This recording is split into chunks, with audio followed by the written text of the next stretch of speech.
We're going to talk now to Conservative MP for South Leicestershire Alberto Costa, who has been campaigning on behalf of the families of the victims in these terrible murders that Pitchfork committed many, many years ago.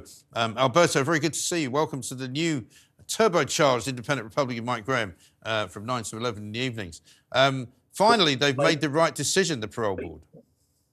Well, firstly, Mike, thank you very much for inviting me onto your excellent programme. And I think the last time we spoke about Pitchfork as well. Yes. But Mike, you're right to say that it's important news today, because after successive parole board hearings where they chose to release Colin Pitchfork, you'll remember back in 2021, I said to the parole board it was a dreadful error that they chose to release him. Nevertheless, they released him, and within 2 months, guess what? He breached his licence conditions, was recalled to prison. And then earlier this year, the parole board again had another review of the matter. I was the first MP in modern English criminal history to observe the parole board hearing, so I got to see Pitchfork. And I can tell you that I was deeply disappointed when once again they chose to release Pitchfork, and I'd had enough. At that point, I applied to the Secretary of State and I asked him if he would invite the parole board to reconsider its decision, and on the grounds that it was irrational. And the parole board were forced to reconsider the decision. A completely new parole board was formed, and they listened to all the evidence carefully.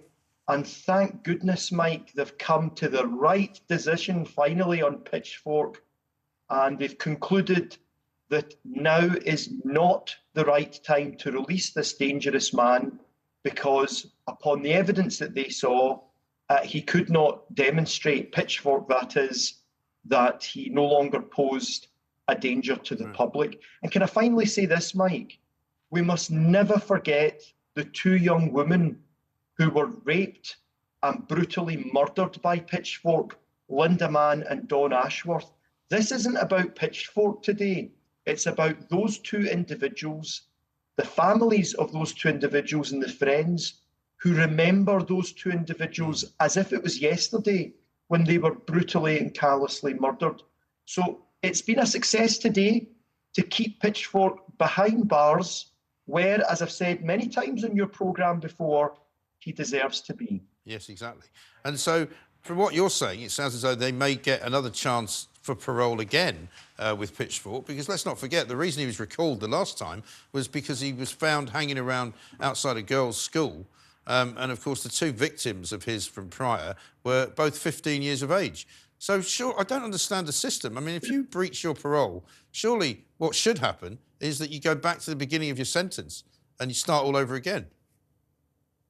Well, you're quite right, Mike. A lot of people don't understand the parole board system. Now, look, I'm generally a believer in the parole board system. I think we've all watched The Shawshank Redemption, and we remember Morgan Freeman's character, who must have committed some awful crime. And by the time he became an elderly man, he no longer posed a threat to the public and was released. What's particularly galling about Pitchfork is he went into prison at the age of 28. He was a mature man. And he came out of prison in September 2021 at the age of 61. Yeah. A man of working age, a man with decades of life ahead of him. You know, this isn't a man that's elderly, that's in his late 70s, 80s, maybe with terminal illness, you know, where we can close an eye and say, OK, he's only got a few weeks left to live.